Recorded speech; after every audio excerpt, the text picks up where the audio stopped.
Nou vriende, ons is die Here dankbaar dat ons weer kan saam wees so rondom sy woord en is die gebed van my hart dat die Here vir ons baie ryklik sal saam seën. Ons is tans besig met hierdie studie oor die ware betekenis van Pinkster.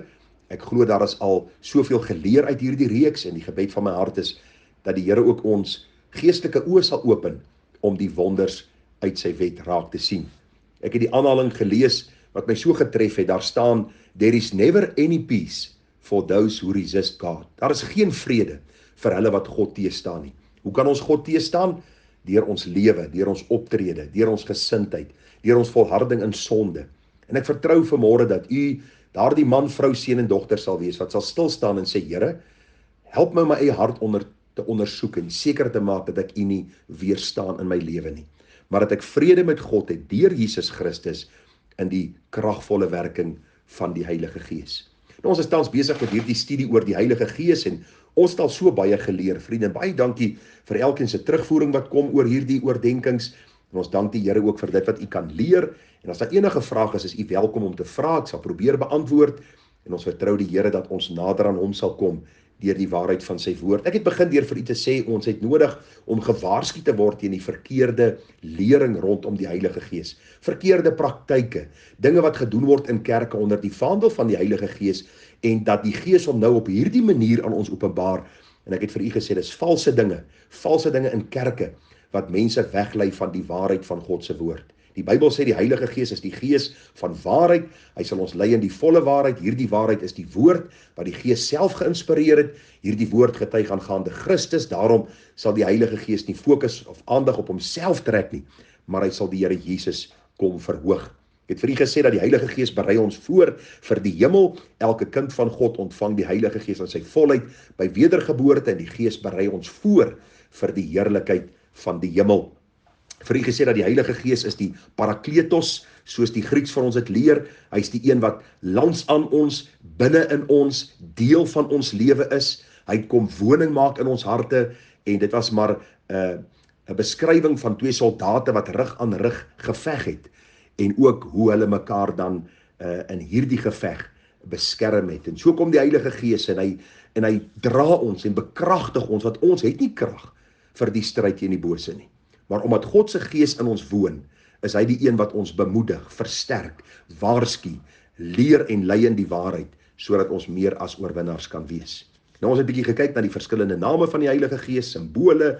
Die Heilige Gees van God is 'n persoon en hy is ook God self. Baie belangrik dat ons hierdie waarhede sal onthou en dan ook ter harte sal neem.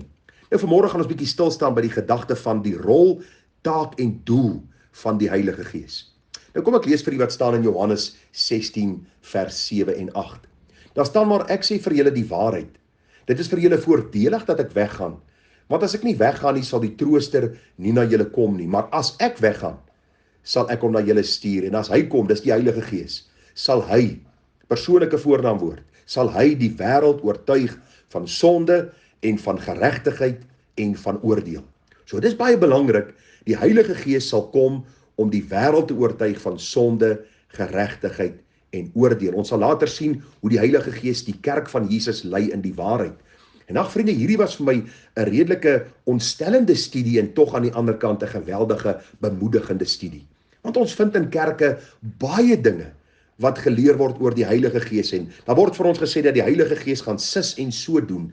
Die Bybel kom en hy maak dit vir ons eenvoudig en hy sê, as die Heilige Gees kom, sal hy oortuig van sonde en van geregtigheid en van oordeel. Nou ek het onlangs 'n artikel gelees oor waarom die meeste kerke en predikers nie meer oor sonde, die oordeel en die hel preek nie. Baie interessant, as die Gees van God kom, die ware Gees van God kom, dan sal hy oortuig van sonde. En tog is die meeste predikers wat vandag as gewilde en suksesvolle predikers bestempel word, predikers wat nie oor sonde praat nie. Sonde is nie in hulle verwysingsraamwerk nie. Hulle kom en hulle sê vir hulle mense, luister, ons kry al klaar so swaar, ek gaan nie nog oor sonde praat en 'n skuldlas op julle laai nie, terwyl die Bybel vir ons sê dat die Gees van God sal oortuig van sonde en hy kan alleen oortuig van sonde as prediker spreek oor sonde. Want die woord maak baie van die gedagte van sonde. Maar net weer terug by die artikel. Die artikel wat ek gelees het oor waarom meeste kerke en predikers nie meer oor sonde, die oordeel en die hel preek nie, Die eerste ding wat na vore gekom het, is sy liefde vir geld. Jy moet onthou, predikante is lief vir geld. En nou veralgemeen ek miskien, maar die meeste is meer gesteld op wat hulle in die bankrekening het, as oor die siele wat hulle moet bedien. Daarom 'n rooi lig as jou prediker heeltyd oor geld praat. As dit heeltyd is oor saai in my koninkryk, as dit heeltyd gaan oor verkopings, as dit heeltyd gaan oor fondsinsamelings, as die preke altyd gaan oor dat God wil ons op tydelike gebied seën en hy wil ons ryk maak, soos hy Abraham ryk gemaak het, en al die dwaalleringe wat uit verkeerde verstaan van die skrif na vore kom. 'n tweede rede waarom hulle nie oor sonde preek nie, is die verwronge verstaan van God, sy liefde bo sy ander attribute. Met ander woorde, mense kom en hulle sê God is liefde, daar staan dit, want so lief het God die wêreld gehad. 1 Johannes sê vir ons God is liefde, en dit is so. Maar God is ook regverdig, God is ook heilig, en God is ook sonder sonde, en hy gaan sonde oordeel. Daarom ons kan nie die liefde bo die ander attributes van God stel nie. Dan 'n baie belangrike rede waarom hulle nie oor sonde preek nie, is 'n wanverstaan van God se heiligheid. Luister vriende, die engele bedek hulle aangesigte en hulle roep uit, heilig, heilig, heilig is die Here. Heilig beteken, hy is afgesonder van sy skepping, hy is bo sy skepping, hy is heilig, daar is geen sonde in hom nie. En tog maak predikers van God asof hy hier jy is, een van ons. Ons praat van hom asof hy sommer maar net nog een is wat ons kan hiet en gebied. Daarom preek hulle nie oor sonde, die hel, of oor God se oordeel nie. 'n ander rede, vriende, waarom predikers nie oor sonde preek nie, is pragmatisme, of dan sukses, wat belangriker is as getrouheid. Vandag is dit so belangrik in ons samelewing, as ons praat oor hoe suksesvol iemand is.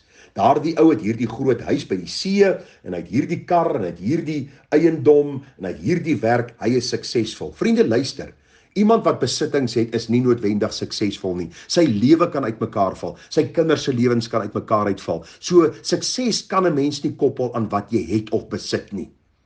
Daarom, omdat mense lief is vir geld, en lief is vir besittings, en die grootsheid van die wêreld, en die aanloklikheid, wat deur die oë daar gestel word om wêreldse dinge te besit, bring predikers ook uit by die gedagte dat hulle suksesvol wil wees in die oë van mense, en dan dink mense, wow, God seën hulle. Luister, die meeste van hulle sal God se oordeel ontvang.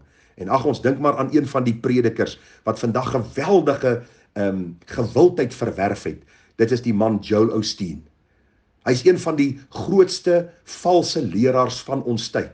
Hy skryf boeke soos Become a Better You, Your Best Life Now, Every Day a Friday, I Declare, It's Your Time. Sy hele boodskap gaan oor die sukses van die lewe, en jy is die middelpunt van hierdie wêreld, en alles draai om jou, en God is eintlik maar net 'n genie, wat aan 'n lamp is wat jy kan vryf, en hy sal jou gee wat ook al jy wil hê. En hy sê baie duidelik, kyk na my sukses, God kan vir jou dieselfde gee. En intussen tyd is hy besig met 'n valse boodskap van 'n kansel, en hy gebruik Jesus as 'n voetnota, om net die mense wat kritiek teenoor sy bediening wil lewer, stil te kry. Luister, pragmatisme of sukses is belangriker as getrouheid vir die meeste van hierdie predikers. Daarom sal jy nie hoor dat hulle oor sonde preek nie. En dan 'n laaste gedagte, waarom wil die meeste kerke nie meer oor sonde preek nie? Die vrees vir mense eerder as die vrees vir God. En ag vriende, u kan miskien dink, maar ons moet nie name noem van mense nie, want dan oordeel ons. Die Bybel sê ons moet beoordeel.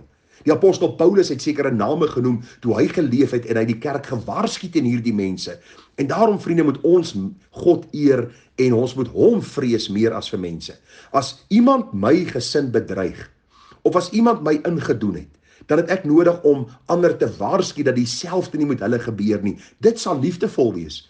So ook hierdie valse predikers, wat nie oor sonde, die oordeel of die hel wil preek nie, maar heeltyd wil preek oor God se liefde, en wil preek oor sukses, en oor geld, en besittings, en hoe kan ek myself verryk, en my beste lewe nou lewe. Ons het nodig om mekaar te waarsku. Want u sien, die taak, rol en doel van die Heilige Gees is om te oortuig van sonde. So as jou predikant nie oor sonde preek nie, is jy in 'n valse kerk. As jou predikant die woord nie verklaar en sonde somtyds na vore bring en vir jou sê van God se oordeel nie, is jy heel moontlik in 'n valse kerk. Waarom? Want die Bybel sê vir ons dat die Gees van God, die Gees van waarheid, sal ons lei in die volle waarheid, En as hy kom, sal hy ons oortuig van sonde. En ons gaan bietjie môre kyk, wat is sonde? Sonde is eenvoudig om die merk te mis. Dis om God se standaard wat hy in sy woord gestel het, nie na te kom nie. Dis om God se gebooie te verbreek. Dis om in rebellie teenoor God te lewe. Dis om ander dinge liewer te hê as wat ek God het. En u sal agterkom, ons almal word so gebore. Daarom kom die Gees deur die woord en hy oortuig ons van sonde. Mag die Here ons wysheid gee dat ons in hierdie studie meer sal sien oor wie die Gees werklik is en wat hy werklik kom doen het. Seën vir u, liefde, mooi dagie vir u verder. Tada.